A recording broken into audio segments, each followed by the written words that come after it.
What's good? It's your boy, the urban legend, K to the Bird, KTUSA representative all day in the building.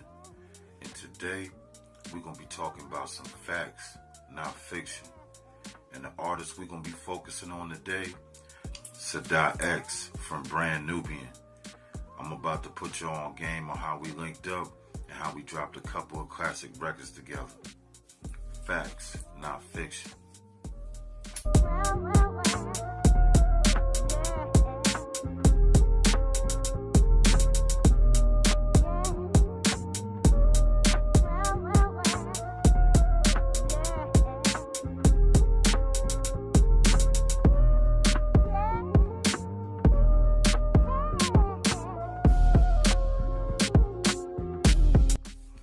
Alright, for a lot of y'all out there that don't know who the legendary Sadat X is, Sadat X was a legendary MC that was a part of a group named Brand Nubian.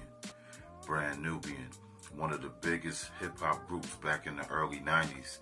They came out and did their thing majorly. You know what I mean? Their biggest record that I think it was released in 1993, I believe, it went platinum. And that record was called Pumps Jump Up to Get Beat Down. And I know you probably heard it on movies, most famously being on the Martin episode when he fight Tommy Hearns. That shit was hilarious. But anyway, man, Sadat X is from the Bronx. He's from the Bronx, New York. And a lot of people should know already that the Bronx ain't never been a place that been to play with. A lot of niggas that come from the Bronx, they be built strong. You know what I mean? Legendary MCs and cut from the cloth. Rappers like KRS-One, Fat Joe, Big Pun, they all made the Bronx look real good and real thorough with the way they came into the game, expressing themselves with the lyricism and expressing themselves on the street knowledge, kicking that street knowledge to you with their rhymes. So anyway, man, Sadat X came from that cloth, from the Bronx.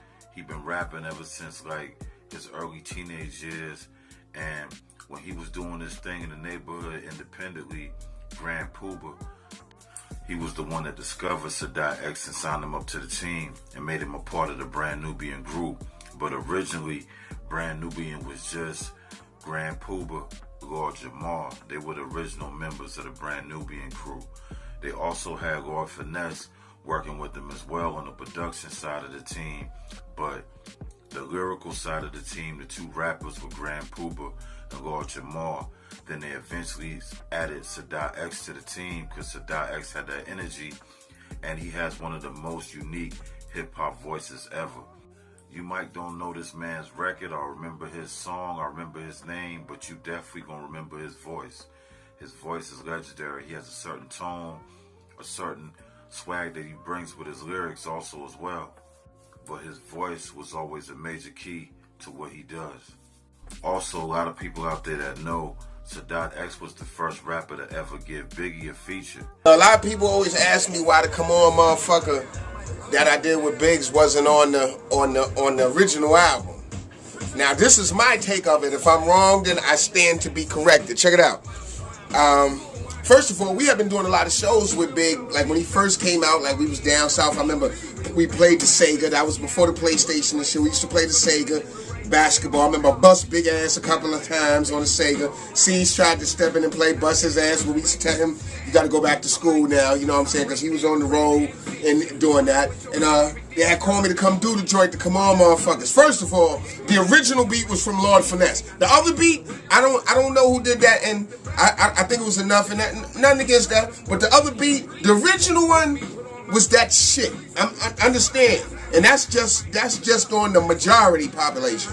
Not just me talking, it's the majority. But they did what they did, they remixed it, they threw a lot of niggas on that duet shit that Big wouldn't have fucked with. Understand that. And I'm speaking the truth. Yeah, man, when Biggie Smalls was coming up in his grind, you know, doing his thing with Puffy them on the underground, doing the Party and Bullshit record, he then did a record with Sadat X, you know what I mean? He paid him too. The legend has it that he paid him probably like 10 racks, I think, to get on the feature. And Sadat did it with him. And the song they didn't even come out until after Biggie died. And the song was called Come On. And if you ain't know that song, you need to definitely look it up. But the chorus go like, come on, motherfucker, come on. Come on, motherfucker, come on.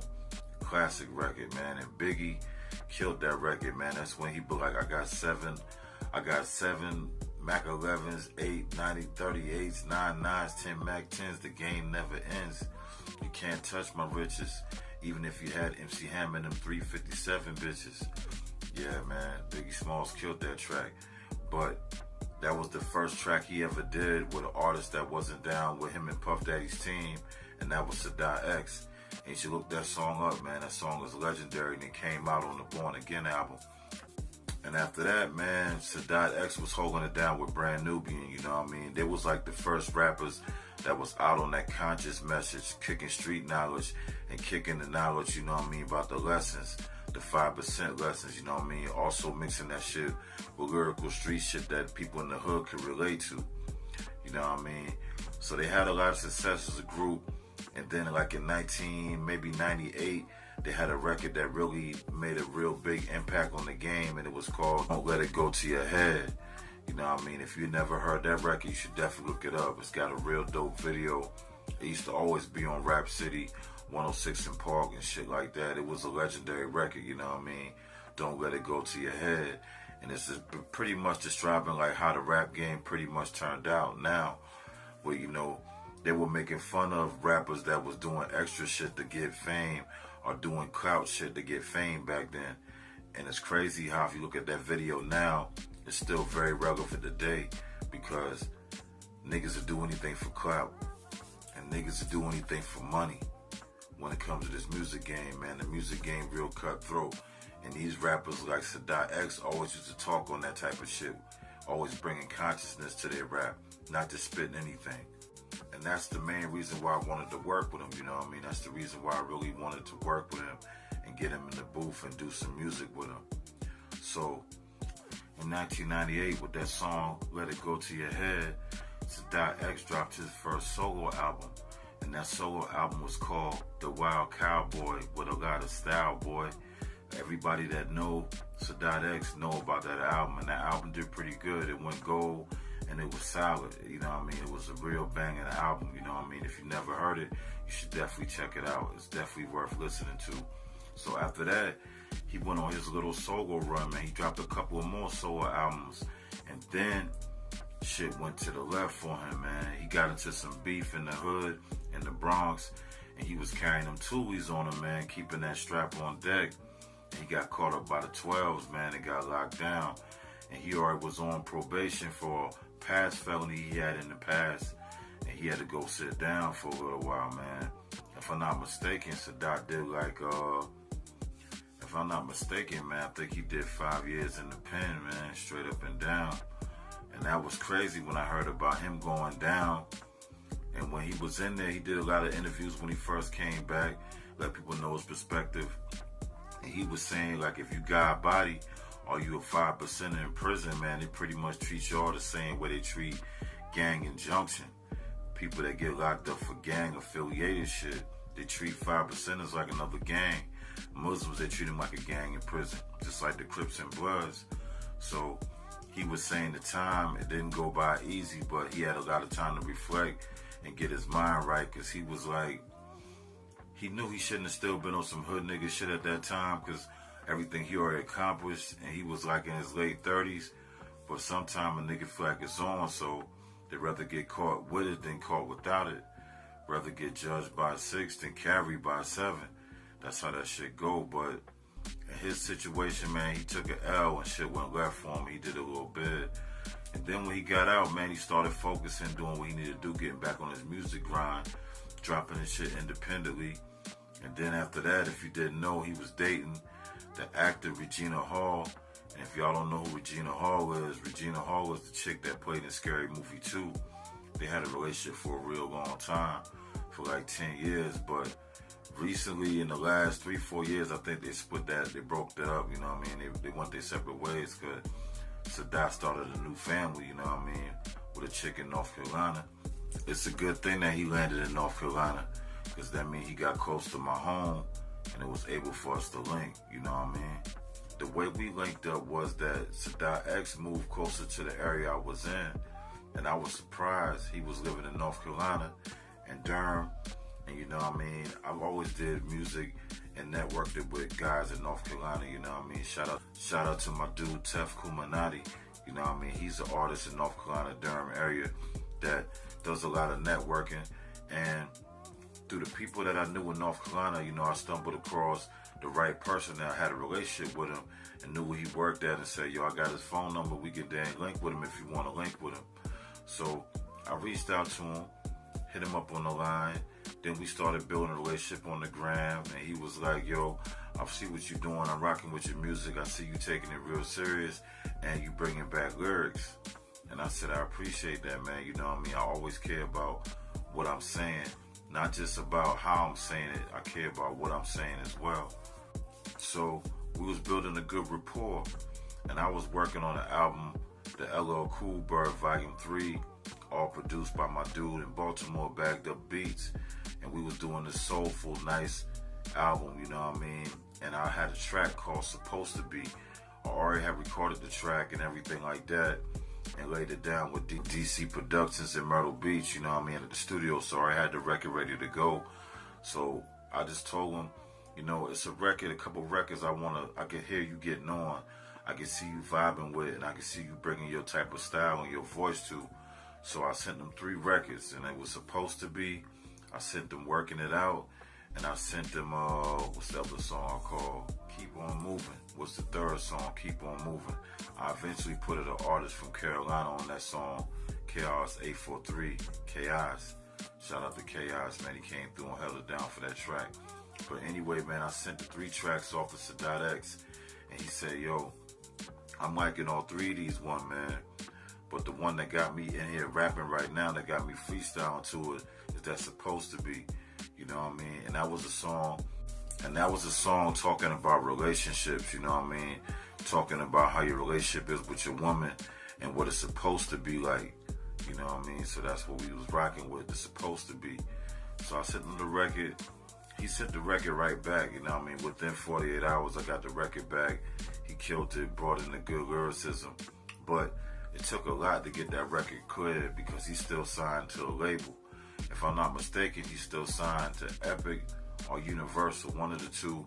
But I had to go through a lot of paperwork to get that song out on every platform and release. You know what I mean? But Sadat was real cool about it, you know what I mean? He understood how this game works for independent artists. He understand that we need the contracts, need your signature.